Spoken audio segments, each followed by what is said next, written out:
지금 중국 공산당 최고 지도부가 비상사태를 선포했습니다. 그 소녀를 당장 체포하라. 수십 년간 이어온 그들의 굳건한 침묵을 깬 건 중국 운남성 산골 마을에 사는 한 소녀였습니다. 그 소녀의 용기 있는 외침에 잊혀졌던 수많은 역사가 깨어나고 있습니다. 여러분은 아십니까? 중국에서 고구려라는 단어는 단순한 역사가 아니라 체제를 뒤흔들 수도 있는 거대한 비밀이라는 것을 지금부터 당신이 믿고 있던 모든 진실이 뒤집힙니다. 안녕하세요.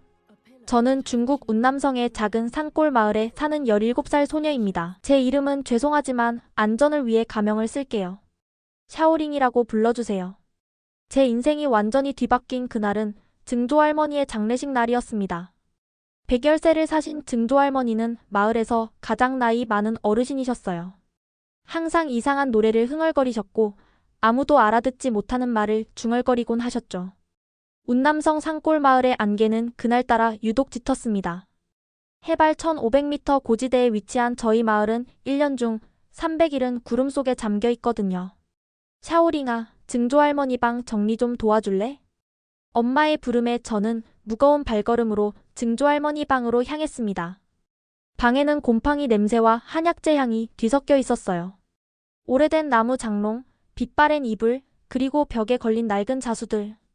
평범한 시골 할머니의 방이었죠. 그런데 장롱을 옮기던 중 바닥에 나무판 하나가 들썩거렸습니다. 호기심에 그 판자를 들어 올렸더니 먼지 쌓인 나무 상자가 나타났어요. 제 심장이 빨라졌습니다. 마치 보물 상자를 발견한 아이처럼요. 상자 안에는 누렇게 변색된 공책 한 권과 1000조각들이 들어있었습니다. 공책을 펼치는 순간 저는 숨이 멎을 뻔했어요. 첫 페이지에는 한복을 입은 여인들이 그려져 있었습니다. 치마 저고리에 주름까지 섬세하게 표현된 그림이었어요. 그 옆에는 기와지붕의 집들과 성벽 같은 구조물도 보였죠. 하지만 가장 충격적인 것은 그 아래 빼곡히 적힌 문자들이었습니다. 한자도 아니고 저희가 쓰는 묘족 문자도 아니었어요. 동그라미와 네모 그리고 직선들이 조합된 낯선 문자였습니다. 마치 외계어처럼 보였어요. 엄마, 엄마. 저는 일기장을 들고 뛰어나갔습니다. 하지만 엄마의 얼굴을 본 순간 멈춰 섰어요. 엄마는 일기장을 보자마자 얼굴이 하얗게 질렸거든요. 이걸 어디서? 증조할머니 방 바닥에 숨겨져 있었어요. 이게 뭐예요? 엄마는 주변을 둘러보더니 저를 구석으로 끌고 갔습니다. 그리고 떨리는 목소리로 말했어요. 이건 아무에게도 보여주면 안 돼. 알겠니? 왜요? 이게 뭔데 그래요? 엄마는 한참을 망설이다가 한숨을 내쉬었습니다. 할머니한테 가져가 봐. 할머니가 알 거야. 할머니는 장례식 손님들을 접대하느라 바쁘셨어요. 저는 할머니를 조용히 불러 일기장을 보여드렸습니다. 할머니의 반응은 엄마보다 더 극적이었어요. 할머니는 일기장을 보자마자 눈물을 흘리기 시작했습니다. 그리고 저를 꼭 껴안으며 속삭였어요. 이걸 드디어 찾았구나, 우리 샤오링이가. 할머니, 이게 뭐예요? 이 그림은? 이 글자는? 할머니는 눈물을 닦으며 주변을 살폈습니다. 그리고 아주 작은 목소리로 말씀하셨어요. 이건 너의 증조할머니가 평생 숨겨온 비밀이란다. 우리가 누구인지 어디서 왔는지를 알려주는. 그때 갑자기 큰아버지가 들어왔습니다. 할머니는 재빨리 일기장을 제 품에 숨기며 말했어요. 오늘은 장례식이니 나중에 이야기하자. 그리고 샤오링아, 이건 절대 아무에게도. 할머니의 간절한 눈빛에 저는 고개를 끄덕였습니다. 그날 밤 저는 일기장을 이불 속에 숨기고 잠들었어요. 하지만 잠은 오지 않았습니다. 그림 속 여인들의 모습이 자꾸 떠올랐거든요. 그들이 입은 옷은 저희 전통 의상과는 완전히 달랐어요. 넓은 치마, 짧은 저고리, 그리고 머리에 꽂은 장신구들. 그리고 그 이상한 문자들. 분명 무언가 중요한 내용이 적혀 있을 텐데 도대체 무슨 말인지 알 수가 없었어요.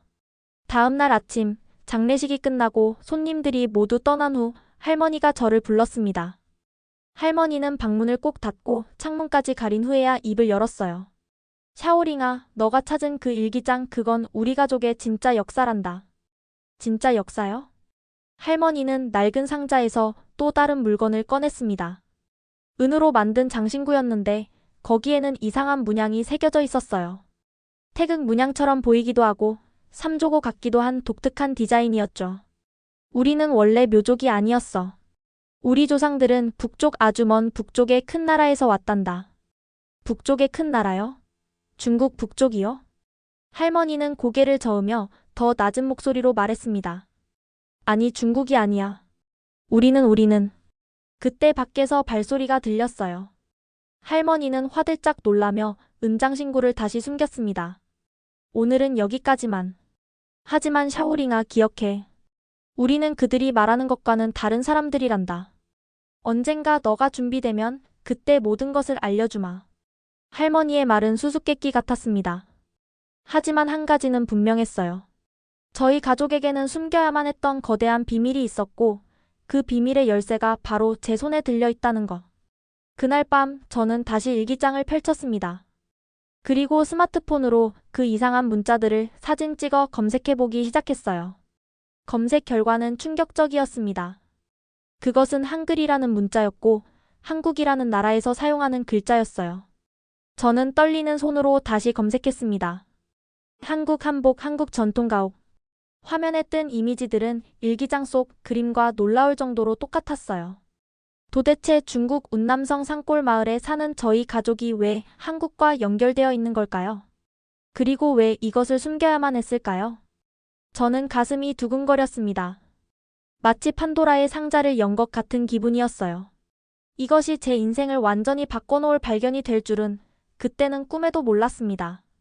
하지만 진실을 찾아가는 길은 생각보다 험난했습니다. 특히 학교에서의 일상은 더욱 힘들어졌죠. 학교는 저에게 지옥 같은 곳이었습니다. 특히 역사 수업 시간은 가장 견디기 힘든 시간이었어요. 오늘은 중국 소수민족의 기원에 대해 배워보겠습니다. 역사 선생님은 칠판에 큼지막하게 묘족은 치우의 후손이라고 적었습니다. 저희는 기계적으로 그 문장을 노트에 받아 적었어요. 묘족은 5000년 전 황제 헌원과 싸운 치우의 후손입니다. 전쟁에서 패배한 후 남쪽으로 이주해 지금의 운남성, 귀주성 일대에 정착했죠. 한족 학생들이 저를 힐끗 쳐다봤습니다. 그들의 눈빛에는 조롱이 가득했어요. 야만인의 후예들이 결국 문명화된 거지. 옆자리 한족 학생이 작은 소리로 말했습니다. 저는 주먹을 꽉 쥐었지만 아무 말도 할 수 없었어요. 수업이 끝나고 복도를 걷는데 친구 위안이 다가왔습니다. 위안도 저처럼 묘족이었어요. 샤오링, 너도 이상하다고 생각하지 않아? 뭐가? 우리가 정말 치우의 후손일까? 치우는 신화 속 인물인데. 위안의 말에 저는 멈춰 섰습니다. 그리고 주변을 살핀 후 작은 목소리로 말했어요. 나도 그게 궁금해. 우리 할머니는 다른 이야기를 하시거든. 다른 이야기? 저는 망설였습니다. 일기장 이야기를 해도 될까? 하지만 위안의 진지한 눈빛을 보니 믿을 수 있을 것 같았어요. 우리 집에 이상한 물건들이 있어. 한국과 관련된. 위안의 눈이 커졌습니다. 한국? 정말? 그때 갑자기 뒤에서 누군가 큰 소리로 말했습니다. 뭐? 한국? 너희들 뭔 소리 하는 거야? 한족 반장이었습니다. 그는 비웃으며 말했어요. 묘족 주제에 무슨 한국? 너희는 그냥 중국의 소수민족일 뿐이야. 알겠어? 저는 분노가 치밀어 올랐습니다. 우리도 자랑스러운 역사가 있어. 그래? 그럼 교과서에 왜 안 나와? 너희 역사는 그냥 신화일 뿐이야. 반장의 말에 저는 할 말을 잃었습니다. 정말로 교과서 어디에도 묘족의 진짜 역사는 없었으니까요. 그날 오후 저는 도서관에 갔습니다. 묘족에 관한 책을 찾아봤지만 대부분 중국 소수민족 문화, 치유, 신화와 묘족 같은 제목뿐이었어요. 좌절감에 빠져 있을 때 위안이 다가왔습니다. 샤오링, 이거 봐. 위안이 보여준 것은 낡은 사진집이었습니다. 1950년대 운남성 소수민족 실태조사라는 제목이 붙어 있었어요. 여기 이상한 게 있어. 위안이 가리킨 페이지에는 충격적인 내용이 있었습니다. 신분 재분류 사업이라는 제목 아래 수많은 사람들이 줄 서 있는 사진이 있었어요. 1950년대에 대규모 신분 재분류가 있었대. 원래 다른 민족이었던 사람들을 묘족으로 통합했다고. 저는 심장이 빠르게 뛰기 시작했습니다. 할머니가 말씀하신 우리는 원래 묘족이 아니었다는 말이 떠올랐어요. 위안, 혹시 너희 집에도 이상한 물건이나 이야기 없어? 위안은 잠시 생각하더니 말했습니다. 우리 증조 할아버지가 돌아가시기 전에 이상한 말을 하셨대. 우리는 북쪽 큰 나라에서 왔다고. 바로 그거였습니다. 저희 할머니와 똑같은 말이었어요. 위안, 우리 같이 진실을 찾아보자. 하지만 위험하지 않을까? 진실을 모른 채 평생 가짜 역사를 배우며 살 순 없어. 위안은 고개를 끄덕였습니다. 그날부터 저희는 비밀리에 조사를 시작했습니다. 방과 후 도서관에서 만나 자료를 찾고 인터넷으로 검색도 했어요. 어느 날 저는 용기를 내어 역사 선생님께 질문했습니다. 선생님, 묘족이 치우의 후손이라는 증거가 있나요? 선생님은 잠시 당황한 표정을 지었습니다. 그건 오랜 전승이야. 굳이 증거가 필요한가? 하지만 역사는 증거가 있어야 하는 거 아닌가요? 쓸데없는 질문 하지 말고 교과서나 외워. 선생님의 날카로운 반응에 교실이 조용해졌습니다. 한쪽 학생들이 저를 이상한 눈으로 쳐다봤어요. 쉬는 시간 위안이 걱정스럽게 말했습니다. 샤오링, 조심해. 선생님이 너를 주목하기 시작했어. 그래도 궁금한 건 못 참겠어. 그날 저녁 집에 돌아와 할머니께 물었습니다. 할머니, 학교에서는 우리가 치우의 후손이라고 가르쳐요. 맞나요? 할머니는 한숨을 쉬며 말했습니다. 그렇게 가르치라고 하니까 그렇게 가르치는 거란다. 그럼 진실은 뭐예요? 할머니는 주변을 살피며 목소리를 낮췄습니다. 진실은 너무 위험해서 말할 수 없는 거야. 왜요? 왜 위험한 거예요? 어떤 나라들은 자기들에게 불리한 역사를 숨기려 해. 특히 정복당한 민족의 역사는. 할머니의 말이 끝나기 전에 아빠가 들어왔습니다. 무슨 얘기하세요? 아무것도 아니다. 할머니는 재빨리 입을 다물었습니다. 그날 밤 저는 일기장을 다시 펼쳤습니다. 한글로 쓰인 그 문장들이 무엇을 말하는지 너무나 알고 싶었어요. 번역 앱을 떠올렸습니다. 스마트폰으로 한글을 촬영해 번역을 시도했지만 너무 흐릿하고 오래되어 제대로 인식되지 않았어요. 좌절감이 밀려왔습니다. 진실이 바로 앞에 있는데 읽을 수 없다니. 다음 날 학교에서 충격적인 일이 일어났습니다. 오늘부터 애국 교육 강화 주간입니다. 모든 소수민족 학생들은 특별 교육을 받게 됩니다. 강당에 모인 소수민족 학생들. 저희는 3시간 동안 위대한 중화민족에 대한 영상을 봐야 했어요. 모든 소수민족은 중화민족의 일원입니다. 분리주의 사상은 국가 반역입니다. 영상 속 나레이션이 계속 반복되었습니다. 옆에 앉은 위안이 속삭였습니다. 이건 교육이 아니라 세뇌야. 저도 그렇게 생각했습니다. 하지만 우리는 그저 조용히 앉아있을 수밖에 없었어요. 교육이 끝나고 나오는데 교무주임이 저를 불렀습니다. 샤오링, 요즘 이상한 질문을 많이 한다고 들었다. 그냥 궁금해서요. 쓸데없는 호기심은 독이 될 수 있어. 알겠니? 차가운 경고였습니다. 저는 고개를 숙이고 나왔지만 마음속으로는 더욱 강한 의지가 불타올랐어요. 그들이 이렇게 막으려 한다는 건 분명 숨기고 싶은 무언가가 있다는 증거였으니까요. 며칠 후 할머니가 저를 몰래 불렀습니다. 모두가 잠든 한밤중이었어요. 샤오링아, 이제 너에게 보여줄 게 있다. 할머니는 저를 다락방으로 데려갔습니다. 먼지 쌓인 상자들 사이에서 낡은 나무 괴짝을 꺼냈어요. 이건 너의 증조할머니가 시집올 때 가져온 거란다. 괴짝을 여는 순간 저는 숨이 멎었습니다. 안에는 화려한 은장신구들이 가득했어요. 그런데 그 문양들이 학교에서 배운 묘족 전통 문양과는 완전히 달랐습니다. 할머니, 이건. 할머니는 그중 하나를 들어 보였습니다. 태극 문양이 선명하게 새겨진 은비녀였어요. 이게 바로 우리의 진짜 문화란다. 태극 문양이잖아요? 이건 한국. 쉿! 할머니는 급히 제 입을 막았습니다. 그 이름을 함부로 말하면 안 돼. 벽에도 귀가 있단다. 할머니는 또 다른 물건을 꺼냈습니다. 작은 나무 상자였는데 뚜껑에 삼조고가 새겨져 있었어요. 이 새를 아니? 삼조고, 태양 속에 사는 3발 달린 까마귀요. 우리 조상들은 이 새를 신성하게 여겼단다. 이건 단순한 신화가 아니야. 우리가 어디서 왔는지를 알려주는 상징이지. 할머니는 상자를 열었습니다. 안에는 낡은 천 조각이 있었는데 거기에는 한글이 수놓아져 있었어요. 할머니, 이 글자 읽을 수 있어요? 할머니는 고개를 저었습니다. 나도 못 읽어. 하지만 너의 증조할머니는 읽을 수 있었대. 돌아가시기 전까지 매일 밤 이걸 보며 울곤 하셨지. 왜 울었어요? 고향을 그리워하셨겠지. 돌아갈 수 없는 고향을. 할머니의 눈에도 눈물이 맺혔습니다. 할머니, 우리 고향이 어디예요? 정말로 어디서 온 거예요? 할머니는 한참을 망설이다가 입을 열었습니다. 우리는 고구려에서 왔단다. 고구려.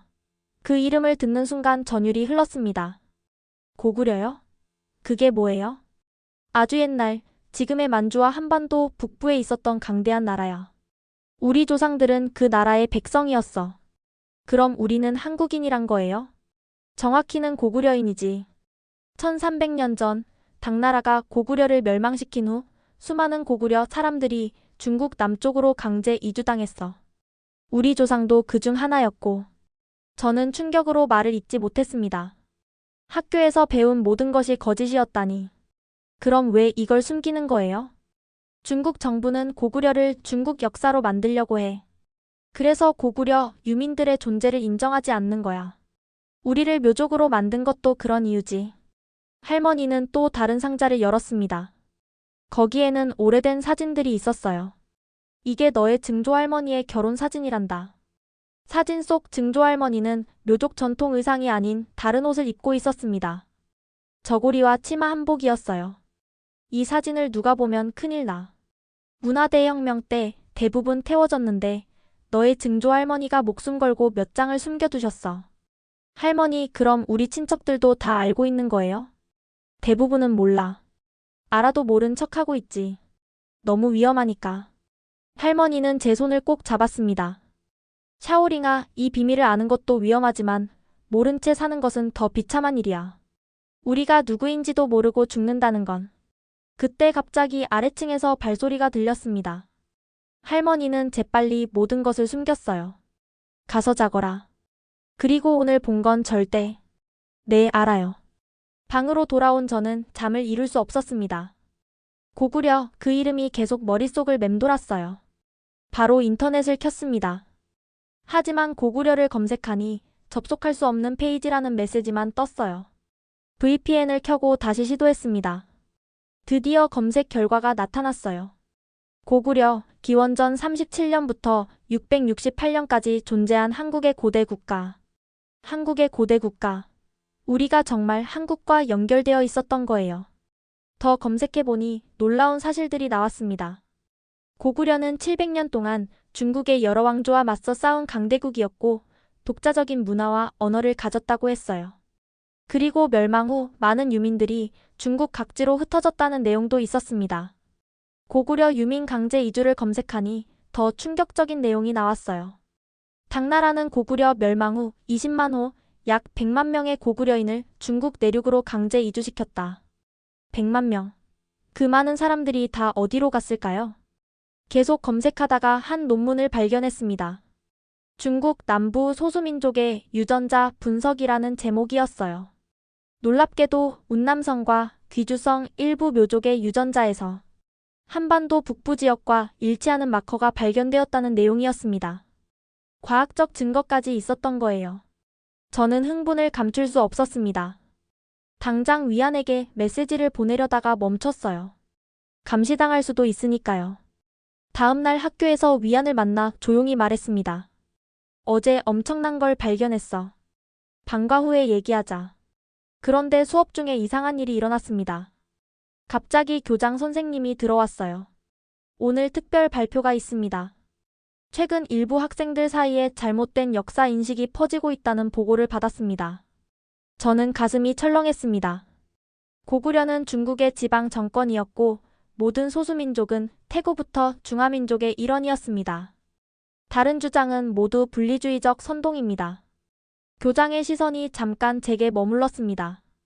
그 차가운 눈빛에 등골이 오싹했어요. 그날 오후 할머니가 또 다른 이야기를 들려주셨습니다. 1950년대에 어떻게 우리가 묘족이 되었는지, 그리고 마을 어르신들이 어떻게 비밀을 지켜왔는지에 대해서요. 할머니는 작은 목소리로 말씀하셨습니다. 우리에게는 기억 지킴이들이 있었단다. 그들이 우리의 진짜 역사를 대대로 전해왔지. 교장 선생님의 경고에도 불구하고 저는 조사를 멈출 수 없었습니다.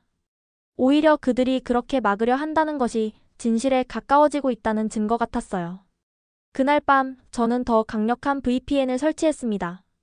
그리고 한국 사이트들을 직접 방문하기 시작했어요. 처음으로 들어간 곳은 한국의 국립중앙박물관 사이트였습니다. 거기서 고구려 특별전 자료를 발견했는데 정말 놀라웠어요. 고구려 벽화 속 여인들의 복장이 증조할머니 일기장의 그림과 똑같았습니다. 저고리와 치마의 형태, 머리 장식, 심지어 앉아있는 자세까지 일치했어요. 손이 떨렸습니다.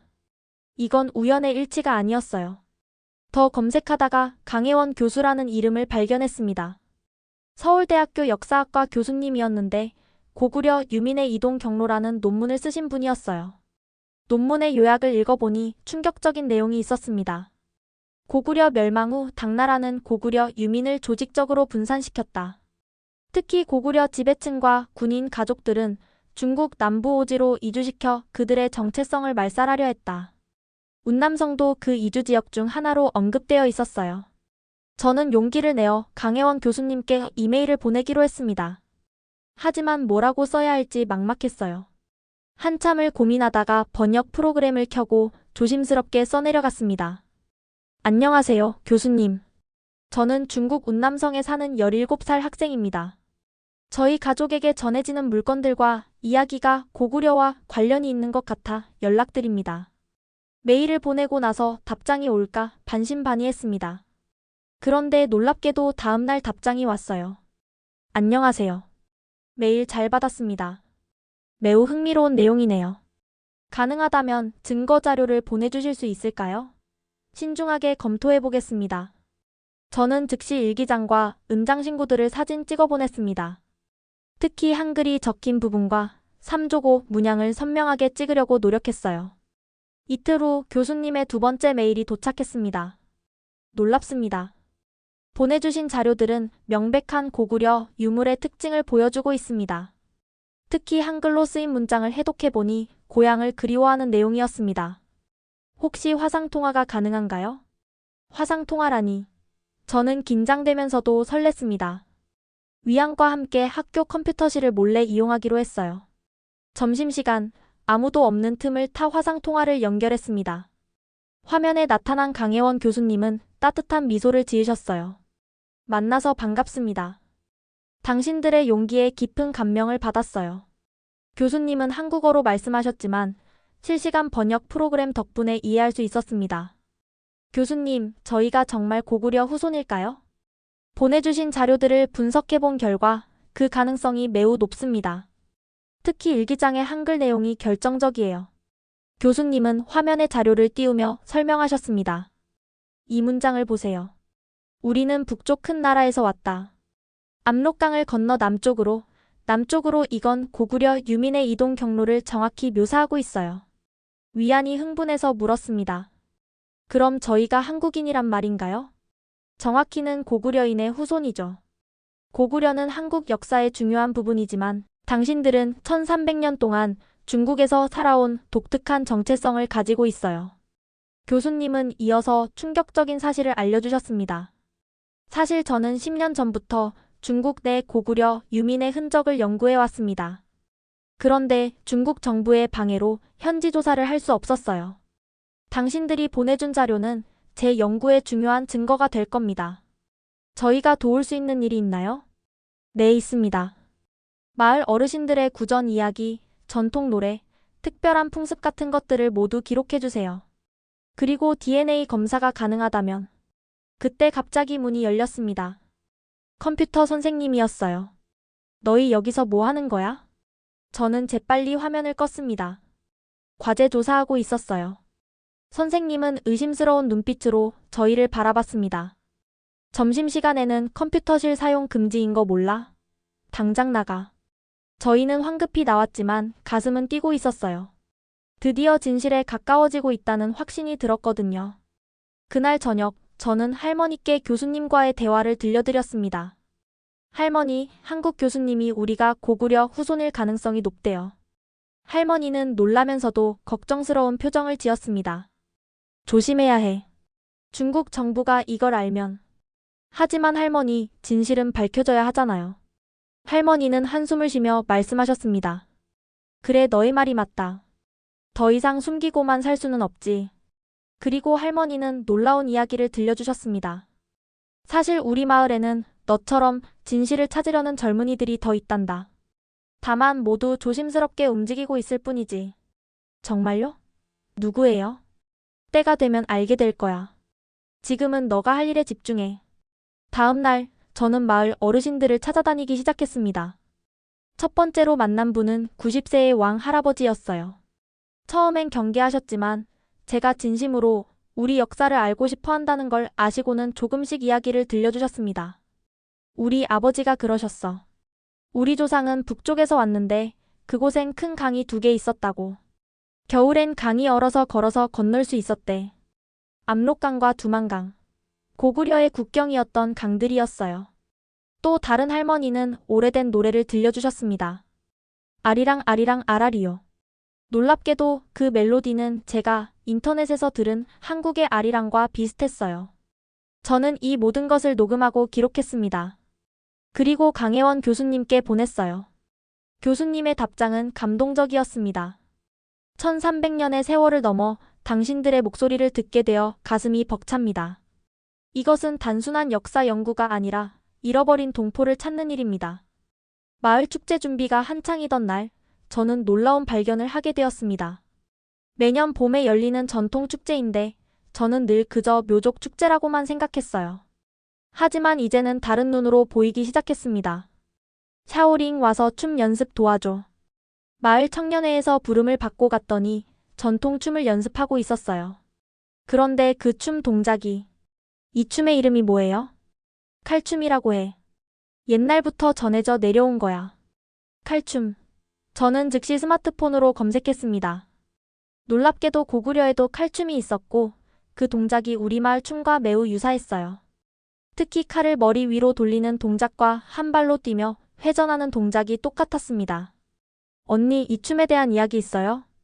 할머니들 말로는 전쟁에서 승리한 걸 기념하는 춤이래. 우리 조상들이 아주 용맹했다고. 전쟁에서 승리한 기념. 고구려는 수백 년간 중국과 전쟁을 하며 승리를 거둔 나라였죠. 춤 연습이 끝나고 저는 의상 준비하는 곳으로 갔습니다.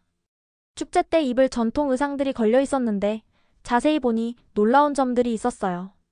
여성 의상의 저고리가 유독 짧고 치마는 가슴바로 아래에서 시작했습니다. 이건 전형적인 고구려 복식 스타일이었어요. 이모, 우리 옷은 왜 이런 모양이에요? 글쎄, 옛날부터 이렇게 만들었어. 다른 묘족 마을과는 좀 다르지? 맞아요. 저도 다른 지역 묘족 축제에 가본 적이 있는데 그들의 의상은 완전히 달랐어요. 그때 위안이 숨을 헐떡이며 뛰어왔습니다. 샤오링, 큰일이야. 아니, 대박이야. 무슨 일이야? 우리 할아버지 창고에서 이걸 발견했어. 위안이 보여준 것은 낡은 북이었습니다. 그런데 북 표면에 그려진 문양이, 이거 삼조고잖아. 맞아. 그리고 이것 봐. 북의 옆면에는 희미하게 한글이 새겨져 있었어요. 비록 많이 달아서 몇 글자만 보였지만 분명 한글이었습니다. 이걸 교수님께 보여드려야 해. 저희는 즉시 사진을 찍어 강혜원 교수님께 보냈습니다. 교수님의 답장은 예상보다 빨리 왔어요. 믿을 수 없습니다. 이것은 고구려 군대에서 사용하던 전투북의 양식입니다. 특히 삼조고 문양의 형태가 고구려 벽화와 일치합니다. 그리고 한글은 대동강이라고 읽힙니다. 대동강. 평양을 흐르는 강 이름이었어요. 고구려의 수도였던 평양. 저희는 더 많은 증거를 찾기 위해 마을 곳곳을 뒤지기 시작했습니다. 마을 회관 창고에서 오래된 깃발을 발견했는데 거기에도 삼조고가 그려져 있었어요. 심지어 마을 입구의 오래된 돌비석에서도 이상한 문양을 발견했습니다.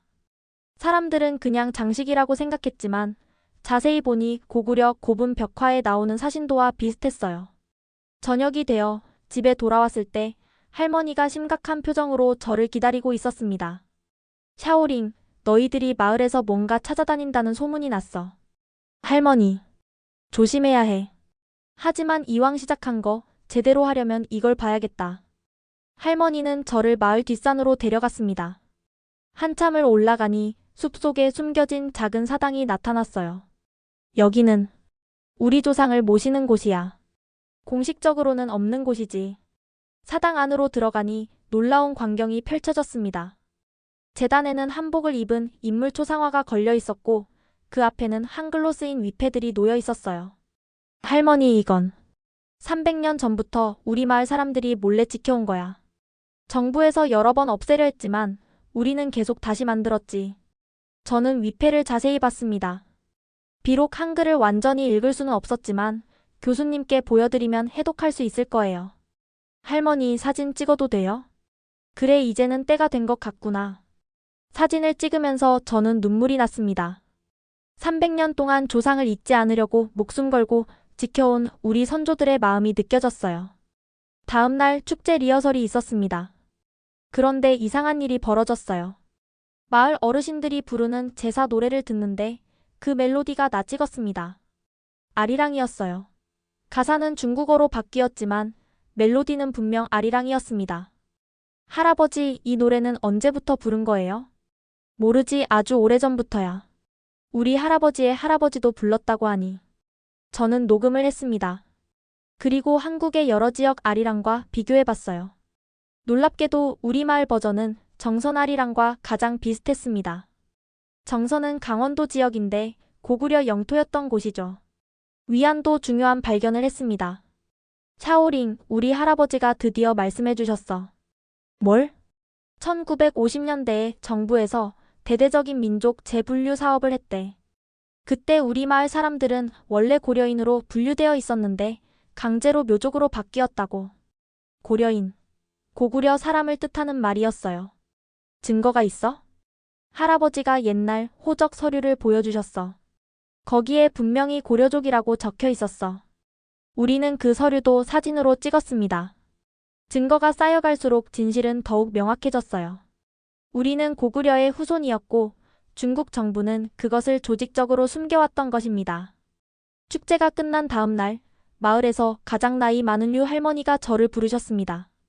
105살이신 류 할머니는 평소에는 거의 말씀을 안 하시는 분이었어요. 샤오링, 너가 우리 역사를 찾고 있다고 들었다. 네, 할머니. 그럼 이제 내 이야기를 들을 때가 됐구나. 류 할머니는 오래된 담뱃대를 꺼내 불을 붙이시고는 천천히 말씀을 시작하셨습니다. 내가 어렸을 때 우리 마을에는 기억지킴이라는 사람들이 있었어. 기억지킴이요? 그래.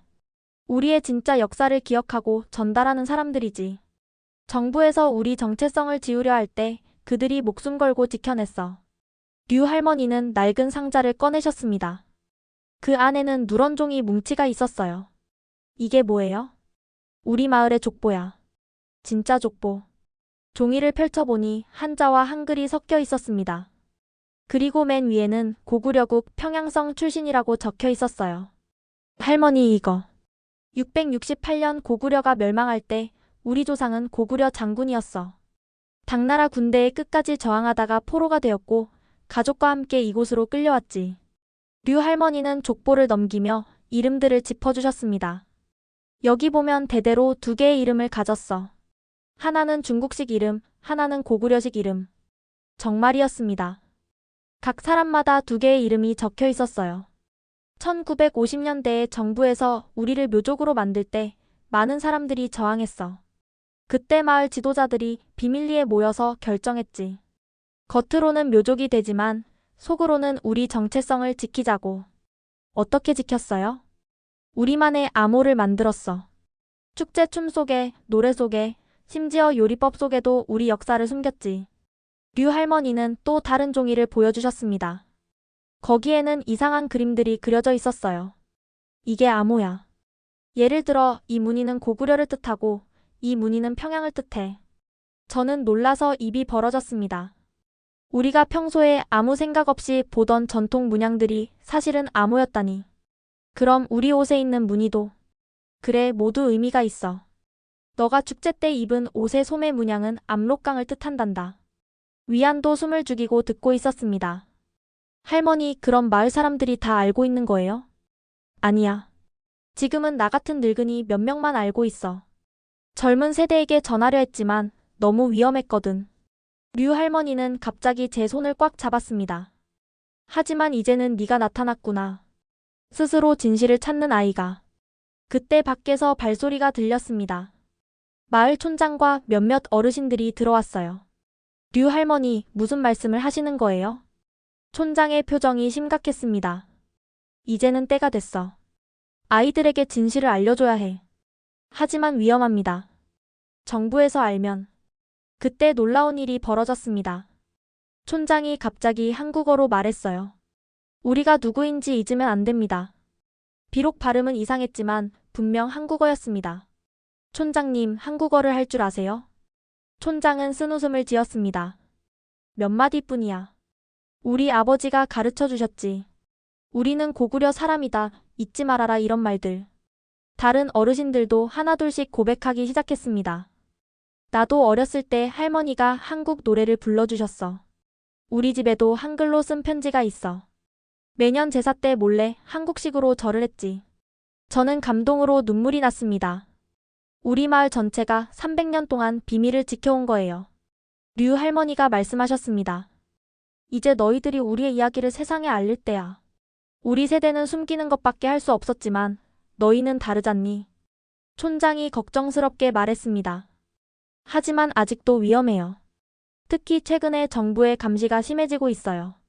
그래도 진실은 밝혀져야 합니다. 제가 단호하게 말했습니다. 우리가 누구인지도 모르고 죽는 것보다는 위험을 감수하는 게 낫습니다. 어르신들은 잠시 침묵했다가 하나씩 고개를 끄덕였습니다. 그래, 너희 말이 맞다.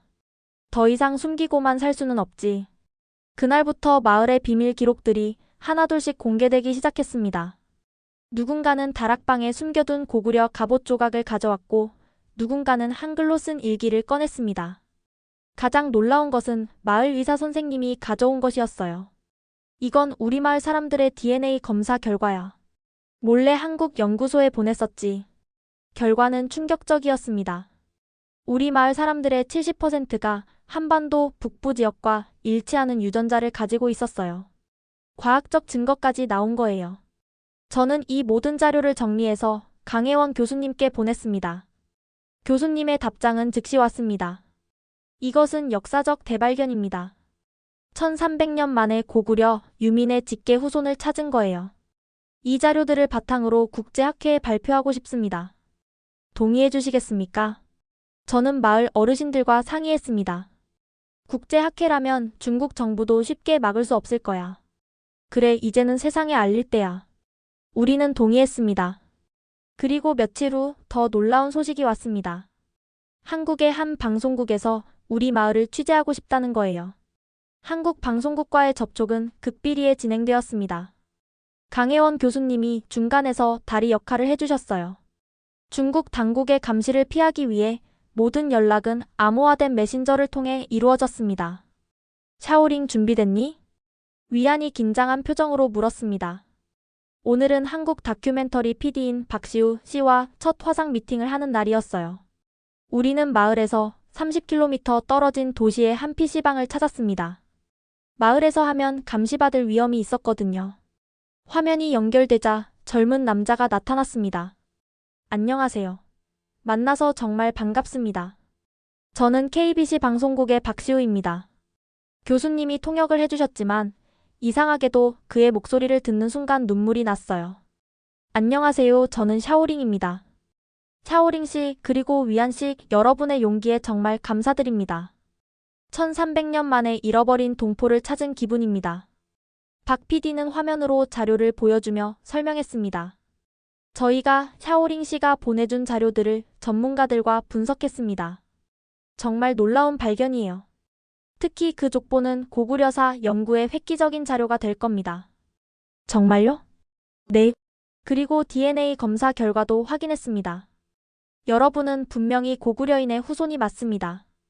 그 말을 듣는 순간 가슴이 벅차올랐어요. 우리의 정체성이 과학적으로 증명된 거예요. 저희가 다큐멘터리를 만들고 싶은 이유는 단순히 역사적 사실을 밝히는 것뿐만 아니라 여러분이 겪고 있는 현실을 세상에 알리고 싶어서예요. 박 PD는 이어서 말했습니다. 하지만 여러분의 안전이 가장 중요합니다. 얼굴은 모자이크 처리하고 목소리도 변조할 수 있어요. 그래도 괜찮으시겠어요? 저는 위안과 눈을 마주쳤습니다. 그리고 동시에 고개를 끄덕였어요. 네, 괜찮습니다. 진실을 알리는 게 더 중요해요. 정말 대단하십니다. 그럼 인터뷰를 시작해볼까요? 박 PD의 첫 질문은 예상 외였습니다. 고구려라는 이름을 처음 들었을 때 어떤 기분이었나요? 저는 잠시 생각했습니다. 마치 잃어버렸던 이름을 누군가 불러준 것 같았어요. 평생 뭔가 빠진 것 같은 느낌이었는데 그 빈자리가 채워지는 기분이었습니다. 중국 정부는 여러분을 묘족이라고 하죠? 네. 하지만 우리는 다른 묘족과 너무 달라요. 언어도 문화도 심지어 생김새도요. 위안이 덧붙였습니다. 저희 할아버지가 그러셨어요. 우리는 묘족 옷을 입은 고구려인이라고. 박 PD는 계속 질문했습니다. 가장 억울한 점은 뭔가요? 우리 역사를 배울 수 없다는 거요. 학교에서는 거짓 역사만 가르치고 진실을 묻는 것조차 금지해요. 한국에 대해 어떻게 생각하세요? 이 질문에 저는 잠시 말문이 막혔습니다. 그리고 솔직하게 대답했어요. 고향이라고 느껴져요. 가본 적도 없는데 이상하죠? 하지만 한국 사진을 볼 때마다, 한국 노래를 들을 때마다 가슴이 뛰어요. 마치 집으로 돌아가고 싶은 것처럼. 박 PD의 눈가가 붉어졌습니다. 샤오링실, 위안실 여러분은 혼자가 아니에요. 한국의 많은 사람들이 여러분을 응원할 거예요. 그때 강혜원 교수님이 말씀하셨습니다. 샤오링 일기장을 보여줄 수 있을까요? 박 PD님께서 번역된 내용을 확인하고 싶어 하시네요. 저는 조심스럽게 증조할머니의 일기장을 화면에 비췄습니다. 박 PD가 놀라며 말했습니다. 이건 정말 귀중한 자료예요. 한글로 쓰인 부분을 보니 평양성을 떠나며라는 제목이 보이네요. 읽을 수 있어요? 네. 조금 옛날 한글이지만 우리는 이제 남쪽으로 간다. 다시는 돌아올 수 없는 길이다. 압록강아 잘 있거라 이렇게 쓰여 있어요. 저는 눈물을 참을 수 없었습니다. 1300년 전 우리 조상의 슬픔이 느껴졌어요. 인터뷰는 2시간 동안 계속되었습니다. 마지막으로 박 PD가 물었습니다. 한국 사람들에게 하고 싶은 말이 있나요? 저는 깊은 숨을 쉬고 말했습니다. 우리를 잊지 말아주세요. 우리는 1300년 동안 고구려인임을 잊지 않고 살아왔어요. 언젠가는 자유롭게 한국을 방문하고 싶어요. 그리고 당당하게 말하고 싶어요. 우리도 한민족이라고. 화상통화가 끝났을 때 우리는 모두 울고 있었습니다. 박 PD는 마지막으로 이렇게 말했습니다. 이 다큐멘터리는 반드시 세상에 나올 겁니다. 그리고 전 세계가 여러분의 이야기를 듣게 될 거예요. PC방을 나오면서 위안이 말했습니다. 샤오링, 우리가 정말 대단한 일을 하고 있는 거 맞지? 응, 우리는 역사를 바꾸고 있어. 박 PD와의 화상통화 이후 본격적인 촬영 준비가 시작되었습니다. 안전을 위해 모든 촬영은 극비리에 진행되어야 했어요. 박 PD팀은 중국에 직접 올 수 없었기 때문에 우리가 직접 영상을 촬영해서 보내기로 했습니다. 샤오링, 이 카메라 사용법 알겠어? 강혜원 교수님이 국제 특송으로 보내주신 소형 카메라였어요. 관광용 카메라로 위장했지만 고화질 촬영이 가능했습니다. 네, 연습해봤어요. 첫 촬영은 증조할머니의 일기장이었습니다. 조명을 맞추고 한 페이지씩 넘기며 촬영했어요. 특히 한글이 쓰인 부분과 한복 그림은 클로즈업으로 찍었습니다. 이 일기장은 제 증조할머니가 평생 숨겨오신 거예요. 저희 가족의 진짜 역사가 담겨 있죠. 카메라를 향해 말하는 게 어색했지만 점점 익숙해졌어요. 다음은 마을 촬영이었습니다. 새벽 5시 모두가 잠든 시간에 위안과 함께 나갔어요. 여기가 우리 마을입니다. 겉으로 보기엔 평범한 중국 산골 마을이지만 1300년의 비밀을 간직한 곳이에요. 마을 입구의 돌비석, 아무도 모르는 삼조고 문양을 촬영했습니다. 사람들은 이게 그냥 장식인 줄 알지만 사실 이건 고구려의 상징이에요. 그때 갑자기 누군가 다가왔습니다. 마을 청년 타오였어요. 너희 뭐 하는 거야? 가슴이 철렁했습니다. 타오는 공산당 청년단 간부였거든요. 아, 학교 과제하는 중이야. 마을 역사조사. 타오는 의심스러운 눈빛으로 카메라를 쳐다봤습니다. 과제? 새벽에? 빛이 예뻐서 사진이 잘 나올 것 같아서. 다행히 타오는 그냥 지나갔지만 우리는 더 조심해야 했어요. 가장 중요한 촬영은 마을 어르신들의 증언이었습니다. 류 할머니는 얼굴을 가린 채 용감하게 카메라 앞에 섰어요. 저는 105살입니다. 제 아버지는 돌아가시기 전에 말씀하셨어요. 우리는 고구려 사람이라고. 절대 잊으면 안 된다고. 류 할머니는 떨리는 목소리로 기억을 들려주셨습니다. 1950년대 신분 재분류 때 정부 관리들이 왔어요. 우리 보고 이제부터 묘족이라고 했죠. 거부하면 반동분자로 처벌한다고 협박했어요. 다른 어르신들도 증언했습니다. 우리 아버지는 한국어를 할 줄 아셨어요. 하지만 밖에서는 절대 쓰지 못하게 했죠. 매년 제사 때 몰래 북쪽을 향해 절했어요. 고향을 향해. 우리 집에는 태극기가 숨겨져 있었어요. 지금도 있을 거예요. 촬영 도중 놀라운 일이 일어났습니다. 왕 할아버지가 갑자기 한국 노래를 부르기 시작한 거예요. 아리랑 아리랑 아라리요 아리랑 고개로 넘어간다. 발음은 정확하지 않았지만 분명 아리랑이었습니다. 할아버지, 이 노래를 어떻게 아세요? 어머니가 가르쳐 주셨지. 우리 민족의 노래라고. 그 순간 모두가 울었습니다. 1300년의 세월을 넘어 전해진 노래였으니까요. 가장 극적인 순간은 비밀 사당 촬영이었습니다. 이곳은 우리 조상을 모시는 곳입니다. 정부에서는 모르는 곳이에요. 한복을 입은 초상화, 한글로 쓰인 위패들을 하나하나 촬영했어요. 300년 동안 우리 마을 사람들이 목숨 걸고 지켜온 곳입니다. 그때 촌장이 결단을 내렸습니다. 나도 증언하겠다. 촌장은 얼굴을 공개하고 당당하게 말했어요. 저는 이 마을의 촌장입니다. 우리는 고구려의 후손입니다. 중국 정부가 뭐라 해도 이건 변하지 않는 사실입니다. 위험하지 않으세요? 평생 숨어 살았습니다. 이제는 진실을 말하고 싶습니다. 촌장은 마을의 비밀 문서를 꺼냈습니다. 이건 1950년대 정부 문서입니다. 우리를 고려족에서 묘족으로 바꾸라는 명령서예요. 결정적 증거였습니다. 마지막 촬영은 저와 위안의 메시지였습니다. 저는 17살입니다. 제가 진짜 누구인지 이제야 알게 되었어요. 위안도 말했습니다. 우리는 잊혀진 민족이 아닙니다. 우리는 살아있는 고구려인입니다. 저는 카메라를 똑바로 바라보며 말했습니다. 한국의 형제자매 여러분, 우리를 잊지 말아주세요. 우리도 여러분을 잊지 않았습니다. 1300년 동안 단 한 번도. 촬영이 끝나고 영상을 한국으로 보냈습니다. 일주일 후 박 PD에게서 연락이 왔어요. 샤오링 씨, 정말 감동적인 영상입니다. 편집팀 전원이 울면서 작업하고 있어요. 언제 방송되나요? 다음 달입니다.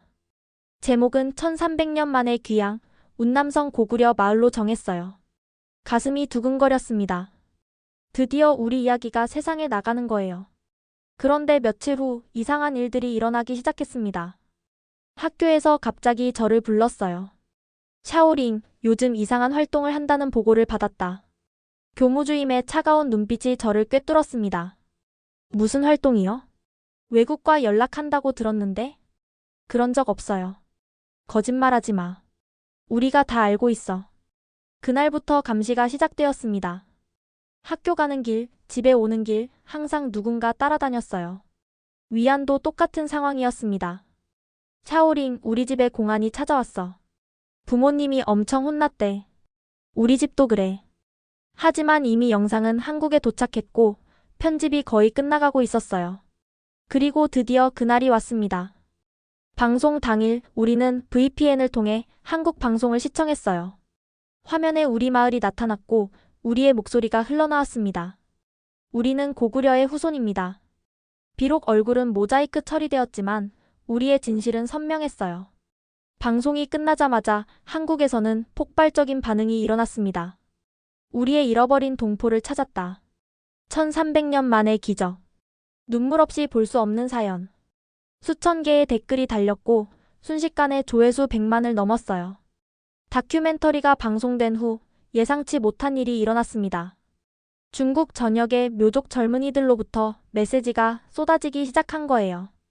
저도 우리 할머니한테 비슷한 이야기를 들었어요. 우리 마을에도 한글 비석이 있어요. 우리도 고구려 후손인가요?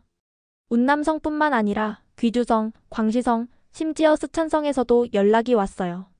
위안과 저는 비밀 온라인 모임을 만들었습니다. 암호화된 메신저를 사용해서 프로젝트 고구려라는 이름으로 활동했어요. 일주일 만에 회원이 500명을 넘었습니다. 우리 마을 족보에도 평양 출신이라고 적혀 있어요.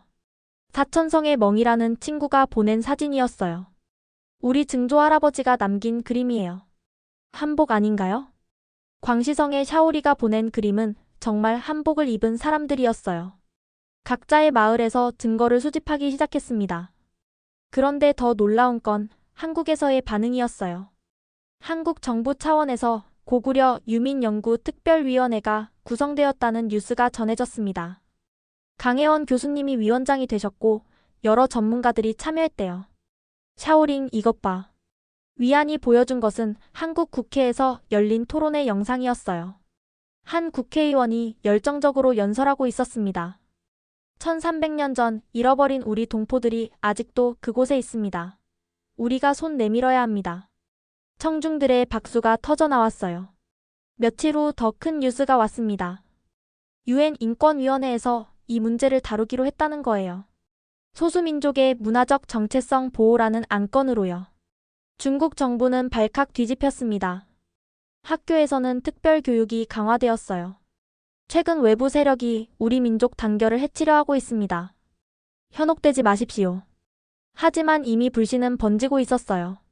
우리 마을뿐만 아니라 다른 지역에서도 젊은이들이 질문하기 시작했습니다. 우리는 정말 누구입니까?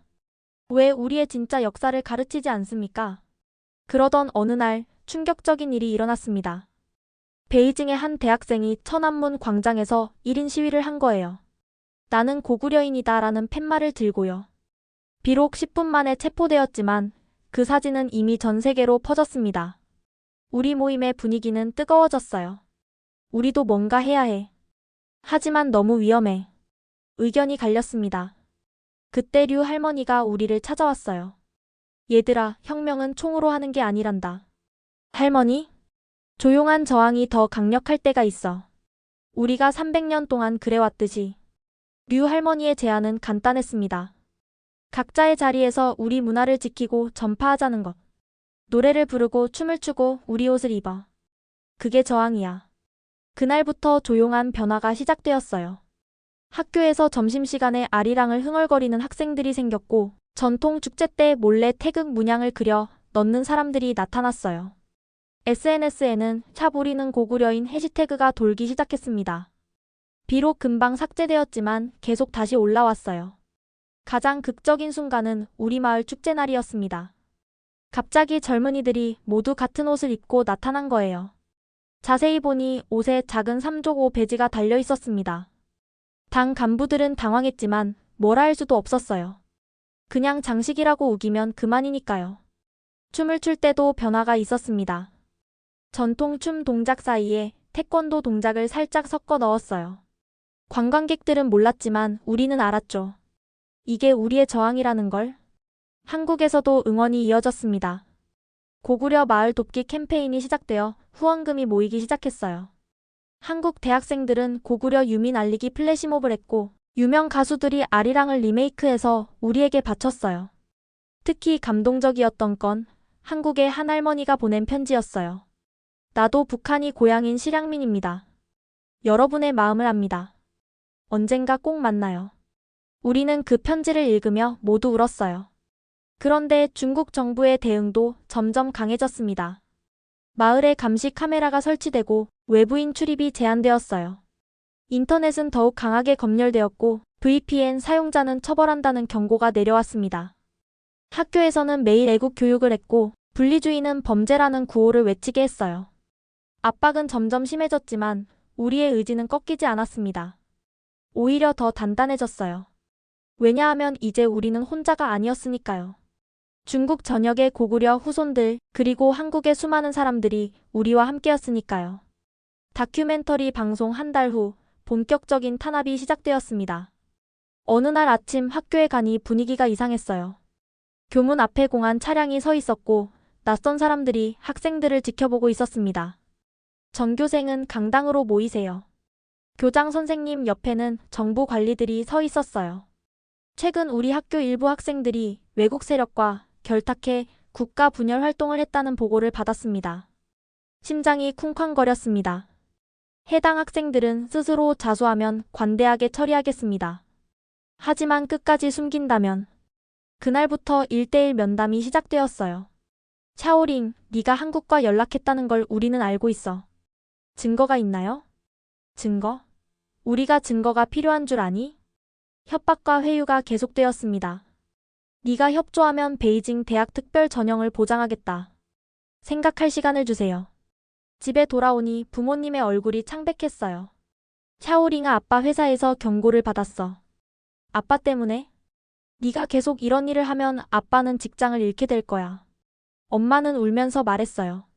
제발 그만해. 우리 가족이 다 위험해져. 그날 밤 저는 잠을 이룰 수 없었습니다. 내가 옳은 일을 하는 건 맞지만 가족을 위험에 빠뜨릴 권리가 있을까? 다음 날 더 충격적인 일이 일어났습니다. 위안이 학교에 나오지 않은 거예요. 점심시간에 몰래 위안 집에 갔더니 위안 엄마가 울고 있었어요. 위안이 어젯밤에 데려갔어. 누가요? 공안이 재교육이 필요하다고. 재교육 캠프. 그곳에 가면 언제 돌아올지 모른다는 걸 알고 있었어요. 분노와 두려움이 동시에 밀려왔습니다. 할머니를 찾아갔어요. 할머니, 위안이가. 알고 있다. 마을에 소문이 다 났어. 제가 잘못한 거예요? 제가 시작하지 않았다면. 할머니는 제 손을 꼭 잡았어요. 아니다. 너는 옳은 일을 했어. 때로는 옳은 일의 대가가 따르는 법이야. 그때 촌장이 찾아왔습니다. 샤오링, 너도 조심해야 해. 그들이 너를 주시하고 있어. 저도 데려갈까요? 아직은 아니야. 네가 미성년자고 국제적 관심을 받고 있어서 함부로 못해. 하지만 촌장은 한숨을 쉬었어요. 너의 주변 사람들을 압박할 거야. 정말 그랬습니다. 친구들이 하나둘 저를 피하기 시작했어요. 미안, 샤오링. 부모님이 너랑 놀지 말래. 학교에서는 저를 따돌렸고 선생님들도 차갑게 대했어요. 심지어 할머니 병원 진료도 거부당했습니다. 죄송합니다. 위에서 지시가. 할머니의 건강이 급격히 나빠졌어요. 샤오링아, 할머니 때문에 포기하지 마. 하지만 할머니, 나는 이미 충분히 살았어.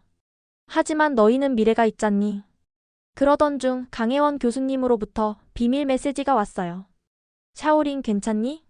한국에서는 너희를 구하려고 노력 중이야. 유엔에 청원서를 제출했어. 희망의 불씨였지만 현실은 너무 가혹했어요. 어느 날 집에 돌아오니 아빠가 짐을 싸고 있었어요. 아빠? 회사에서 정급 명령이 내려왔어. 신장 위구르로. 신장 위구르. 중국에서 가장 멀고 험한 곳이었어요. 거부할 수 없어. 거부하면 반국가 세력으로 몰려. 엄마가 울면서 말했어요. 샤오링아, 이제 그만해. 우리 가족이 뿔뿔이 흩어지게 할 거니? 그날 밤 저는 결심했습니다. 포기하기로. 다음 날 학교에서 저는 공개 사과문을 읽었어요. 저는 외국 세력에 현혹되어 잘못된 행동을 했습니다. 중국은 하나이고 모든 소수민족은 중화민족입니다. 죄송합니다. 굴복했습니다. 하지만 마음속 불꽃은 꺼지지 않았어요. 공개 사과 후 겉으로는 일상이 돌아온 것 같았습니다. 아빠의 정급 명령은 취소되었고 할머니도 병원 치료를 받을 수 있었어요. 하지만 저는 영혼이 죽은 사람처럼 살았습니다. 학교에서는 모범생이 되었고 공산주의 청년단에도 가입했어요. 샤오링이 정신을 차렸구나. 선생님들은 만족스러워했지만 저는 거울을 볼 수 없었어요. 배신자의 얼굴을 보기 싫었거든요. 위안은 여전히 돌아오지 않았습니다. 가끔 위안 엄마를 만나면 그저 고개만 숙이고 지나갔어요. 그러던 어느 날 밤 할머니가 저를 불렀습니다. 샤오링아, 이리 와봐. 할머니는 많이 쇠약해지셨지만 눈빛은 여전히 맑았어요. 포기한 거니? 대답해. 정말 포기한 거니?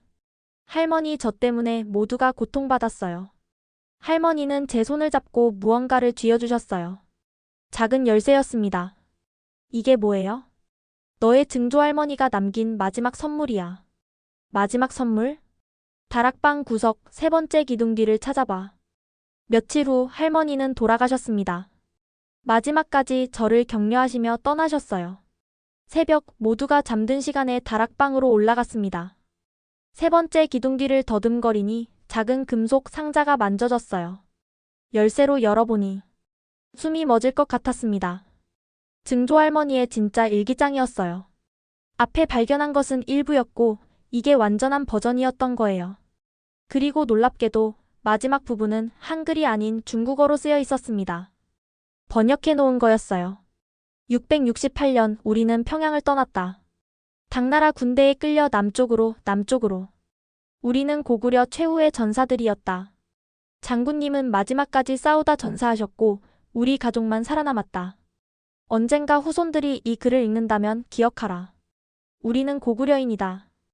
비록 이름을 숨기고 살지만 피는 속일 수 없다. 눈물이 멈추지 않았습니다. 계속 읽어나갔어요.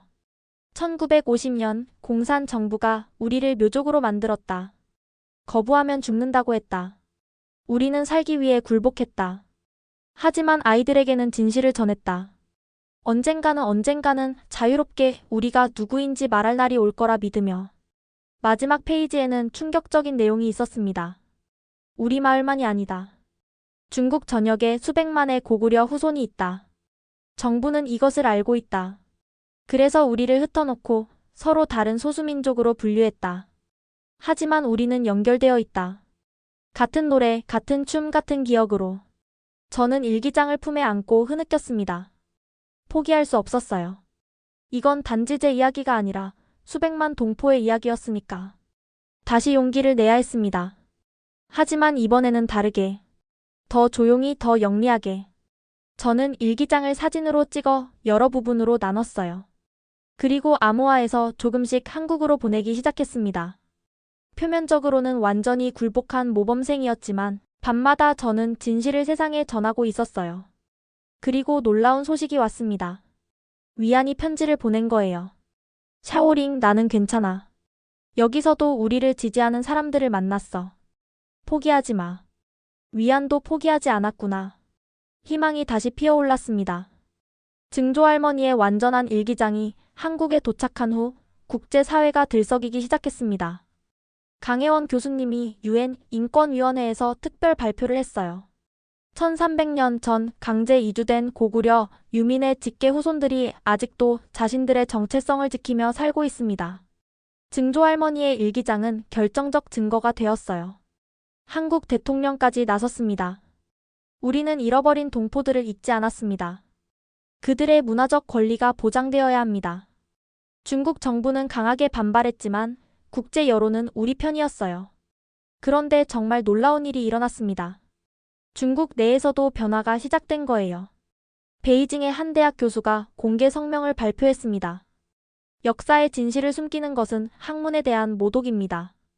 고구려 유민의 존재는 역사적 사실입니다.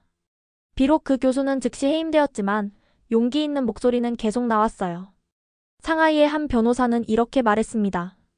소수민족의 정체성을 부정하는 것은 헌법 위반입니다. 우리 마을에도 변화가 왔습니다. 어느 날 정부 관리들이 대거 마을을 방문했어요. 모두가 긴장했지만 뜻밖의 제안을 했습니다. 묘족 특별 문화 보존지구로 지정하겠다. 물론 고구려라는 말은 절대 쓰지 않았지만 우리 문화를 인정한다는 의미였어요. 그리고 더 놀라운 소식. 위안이 돌아왔습니다. 샤오링. 우리는 부둥켜 안고 울었어요. 어떻게 된 거야? 국제 압력 때문인 것 같아. 갑자기 풀어주더라. 위안은 많이 야위었지만 눈빛은 더 강해졌어요. 캠프에서 다른 지역 고구려 후손들을 많이 만났어. 우리가 생각보다 훨씬 많아. 졸업식 날이 다가왔습니다. 저는 졸업생 대표로 연설을 하게 되었어요. 원고 검열이 있었지만 저는 마지막에 이렇게 덧붙였습니다. 우리는 우리가 누구인지 압니다. 과거를 기억하고 현재를 살며 미래를 꿈꿉니다. 짧은 한마디였지만 모두가 그 의미를 알았어요. 졸업 후 저는 베이징 대학에 합격했습니다. 역사학과였어요. 샤오링 위험하지 않을까? 엄마가 걱정했지만 저는 확신이 있었어요. 엄마, 이제는 숨어서 싸우는 게 아니라 당당하게 학문으로 증명할 거예요. 베이징으로 떠나는 날, 마을 사람들이 모두 나와 배웅했어요. 기차에 오르면서 뒤를 돌아봤습니다. 안개에 쌓인 마을이 보였어요. 1300년 동안 비밀을 지켜온 마을. 이제 그 비밀이 조금씩 세상에 알려지고 있었습니다. 베이징에 도착했을 때 놀라운 사람이 기다리고 있었어요. 강혜원 교수님이었습니다. 샤오링 드디어 직접 만나네요. 교수님, 어떻게? 학술 교류차 왔어요. 그리고 너를 만나고 싶었고. 교수님은 제 손을 꼭 잡았어요. 너의 용기가 역사를 바꾸고 있어. 포기하지 마. 저는 눈물을 참으며 말했습니다. 네, 절대 포기하지 않을게요. 우리가 누구인지 세상이 알 때까지. 지금 저는 베이징 대학 기숙사에서 이 이야기를 마무리하고 있습니다. 창밖으로 천안문이 보여요. 역사의 현장이죠. 어제 놀라운 소식을 들었습니다. 한국 정부에서 고구려 후손 장학금을 만들었대요. 저도 신청할 수 있답니다. 언젠가 한국에서 공부할 날이 올지도 모르겠네요. 위안은 지금 상하이에서 변호사가 되기 위해 공부 중이에요. 법으로 우리 권리를 찾겠다고 했죠. 우리 마을은 이제 관광지가 되었어요. 물론 고구려 마을이라고 부르진 못하지만 찾아오는 한국인들이 늘었답니다. 그들은 조용히 눈물을 흘리며 말해요. 1300년 만에 가족을 찾은 기분이야. 우리의 싸움은 끝나지 않았습니다. 아직도 중국 정부는 고구려를 중국 역사라고 주장하고 우리를 그저 소수민족 중 하나로 취급해요. 하지만 변화는 시작되었습니다. 작은 불씨가 큰 불길이 되듯 진실은 결국 길을 찾아가니까요. 언젠가 우리도 자유롭게 말할 수 있겠죠. 우리는 고구려인입니다. 그날이 올 때까지 우리는 포기하지 않을 겁니다. 1300년을 기다렸는데 조금 더 기다릴 수 있어요. 진실은 시간이 걸릴 뿐 반드시 승리한다는 걸 믿으니까요.